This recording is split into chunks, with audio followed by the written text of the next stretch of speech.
Hey everyone, so this is just going to be a very quick Krunker editing tutorial. I'm going to try and make this video as fast as possible, so no big intros or anything. We're just going to get straight into it. So, what you're going to want to do is that when you start off, when you enter the Krunker Editor, it's going to give you this option, which is templates. And you can see a few different templates, but we're going to start with the basics, which means that we're going to start with Quick Start. Now, basically what you're going to see is two objects with Quick Start. A spawn point and a cube or a block. Now to move around, you're just going to use WASD, and you can move faster with Shift while holding Shift, or you can go up and down with E and Q. Now to change the angle of your camera, you're just going to right click, hold, and move around, and yeah. Now that you know how to move, we're not going to use the spawn point yet because it's a little bit like there's a few things, and we're going to concentrate about the basics. Firstly, when you're looking at your objects, you're going to see these three arrows. They basically allow you to move the object in whatever direction they're pointing. So this way, etc. Now you see these three squares. They basically allow you to do the same thing, except, for example, this one is the flat one, which will represent these two arrows, which is that way and that way, while this one goes up, right? So this one will basically be like on the walls, right? So that'll be like this, while this one will be on the floor, and this one will be on another wall.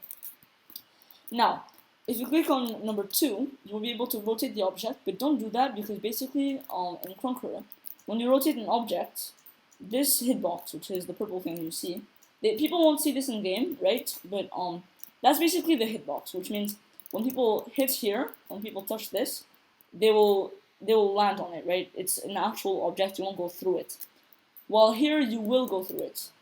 So the hitbox is what people hit, while this texture is what people see. And you're just going to end up with invisible walls, which is a bit annoying, but we haven't gotten rotatable hitboxes yet. So don't rotate your objects, just stick with just moving them around. Then you can also change their shape. You click on number 3, and you'll be able to change their shape in whatever direction these cubes are pointing. I think you can get around pretty quickly with that. We're going to close these for now, because, yeah. Okay, now we're going to move into the actual block settings. So, it's pretty simple, right? Visible or invisible on the top right. Collidable or not, which means that you can go through it or not. Penetrable means you can shoot through it or not. Wall jumpable means you can wall jump on it or not. And border means you can make it a border. Then you can also change the actual blocks, for example, like 1, 2, 3. You know, the thing I told you guys about the 1, 2, 3, where you can change the rotation and stuff. Instead of doing that, sorry about the background noise, you can just type in the actual thing that you want to put. For example, -6, 0, 15.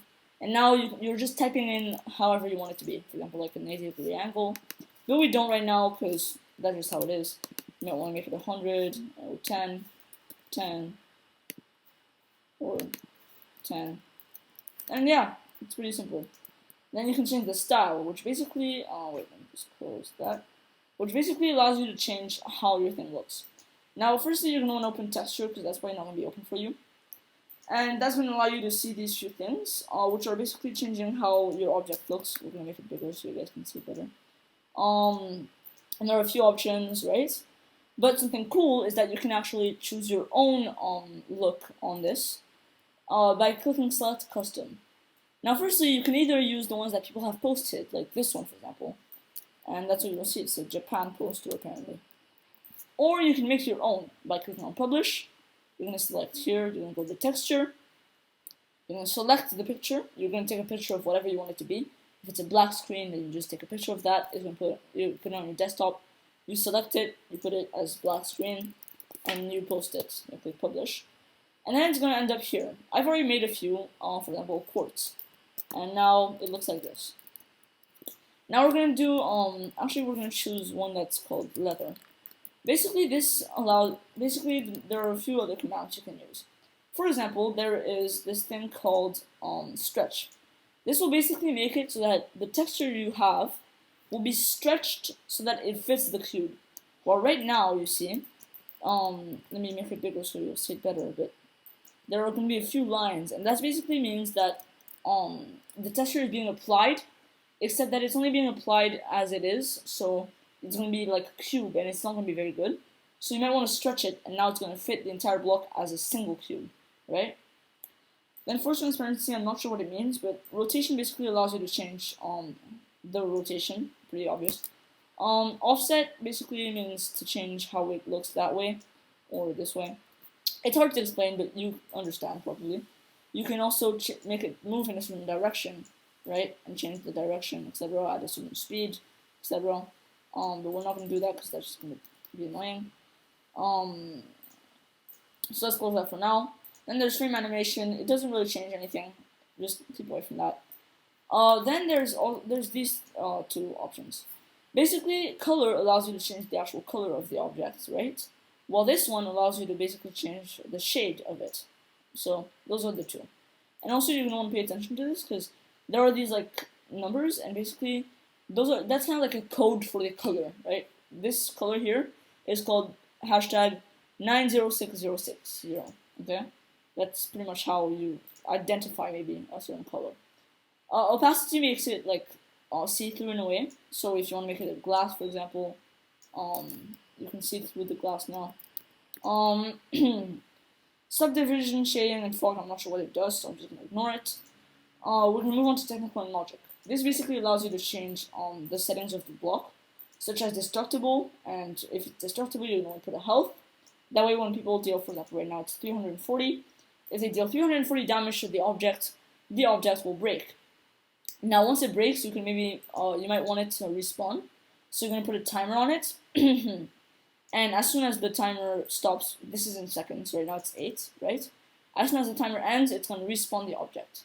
Or you can put it as random, and the timer will just be non-existent, and it's going to happen every random amount of time. Interface ID basically means the ID of the object. So you're giving it an identification. And this is going to be very useful in triggers, but that's going to be the next video because it's a bit complicated, and we're just going to keep on the basics right now. Render faces will basically allow you to do to make it seeable from a certain angle, but not from another. For example, from this angle, you can't see the object. Well, from here, you can see that there's a type of wall. Here you can't, for example. That's pretty much what it means, but we're going to keep it as all on so we can actually see what we're trying to do. Now, maybe you want to have two objects that move together. So what you're going to do is you're going to duplicate it by clicking Shift R and then move it around, right? Then you're going to click Group Selection over here and click on the object. This will make it white, but don't worry. As soon as you click on Group Selection and it's going to off, one of them might look like this, invisible, but it's really not. And now you can just duplicate them as two objects. And now Shift G will allow you to basically ungroup them. But maybe you want to ungroup all of the objects, right? And that would mean that you're going to want to click on Shift Option G, which is going to break all of them, which is going to ungroup all of them at the same time. Every group you have. So be careful with this because you might want to ungroup just a few of these. So we're going to delete these because we don't really need them. The rest of these aren't very important, but face selection basically makes it look a little bit weird. Wireframe makes you see how like the sides look. It's a little bit complicated, and snapping I'm not entirely sure. Finally, there's local, at least finally for this part. Local and world basically allow you to change how an object moves. Meaning, for example, right now if I rotate it, maybe I want to make it move at 90 degree like the actual template, meaning it will move like this, right? Or I want to make it move like the object looks, which will basically mean that it's going to move like this, because that's how the object is, right? It's a bit hard to explain, but I think you guys probably understand because you're not stupid. So yeah. Then there are a few last things, right? Basically, once you're done with your project, you're going to click on File. Well, you're not going to click on it. You're going to hover over it. And then click on Save. Save project will basically download the file.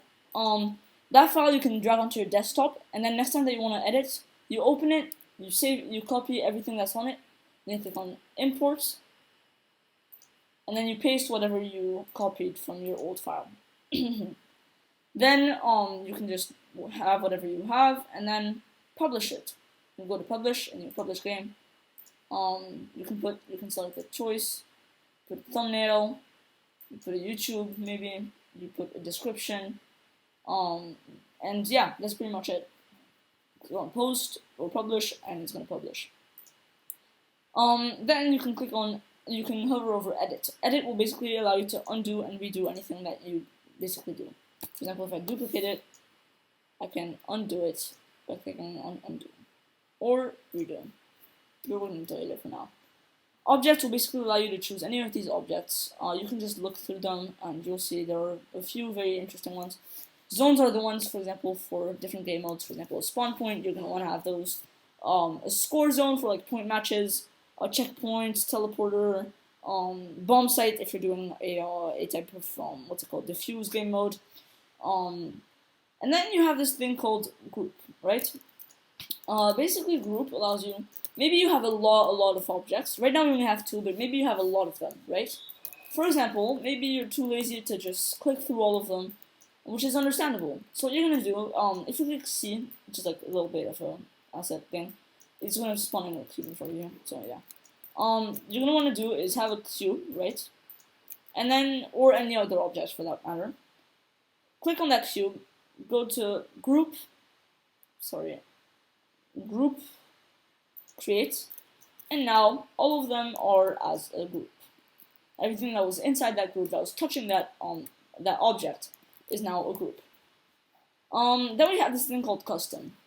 Custom, just like the texture thing to make it look like leather, is this. It's very similar. People can post whatever they want, and you can use it.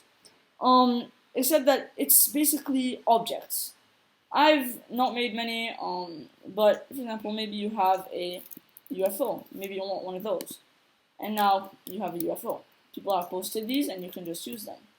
And if they're a model, which this one is, you can also change the size and make it rotate. This one's pretty big, so we're gonna put it as a smaller size, and then you can also make it spin, for example. And you can change a few settings with it. You'll see, it's pretty interesting. And yeah. Then you can also publish your own asset by doing, just like I did with the texture, you click on publish, you make it object, prefab, or model, and object prefab is easier to like actually post, and for example if it's an object prefab, you just paste whatever you saved into here, you put a name on it, and now it's, you might want to put a certain category, put thumbnail, and you publish it, and now it's one of your assets, such as a cashier, for example. Oof. Then what you're gonna do is that you're gonna want to go to component, and basically with these you can change the environment. Where basically you can change the environment, as I just said, meaning that the sky, for example, you can change how it looks. You can put different colors on it. The bottom it can be red. No, whatever you want.